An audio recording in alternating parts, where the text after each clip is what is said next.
তো বন্ধুরা, যারা ক্রেডিট কার্ড ইউজ করছেন তারা এই 4টি মিস্টেক কখনোই করবেন না। নাম্বার 1 হচ্ছে ক্রেডিট কার্ড দিয়ে কোনো দিন এটিএম মেশিনে টাকা তুলবেন না। কারণ আপনি এটিএম মেশিন দিয়ে টাকা তুললে কিন্তু সেখানে 30 থেকে 35% কিন্তু আপনার ইন্টারেস্ট নিয়ে নেবে যখনই আপনি টাকাটা তুলবেন।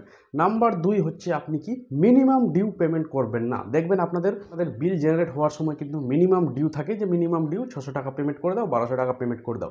সেই টাকাটা কিন্তু যদি আপনি পেমেন্ট করে দেন মিনিমাম ডিউ, তাহলে কিন্তু বাদবাকি টাকাটা যে আপনি ইউজ করছেন সেই টাকাতে 30 থেকে 35% আপনার ইন্টারেস্ট কিন্তু বসে। নাম্বার 3 হচ্ছে কখনোই আপনি ফুল ইউজ করবেন না ক্রেডিট কার্ডটা। আসলে আপনার যদি 1.5 লাখ টাকা লিমিট থাকে তো আপনি 1.5 লাখ টাকায় উইথড্র করবেন না, সেখান থেকে 1,30,000, 1,20,000 বা 1 লাখ লিমিট থাকলে 80-70 এইরকম উইথড্র না হলে কিন্তু আপনার সিবিল স্কোরে ইফেক্ট পড়বে। পরবর্তী যেখানে আপনি লোন নিতে যাবেন সেখান থেকে আর লোন পাবেন না।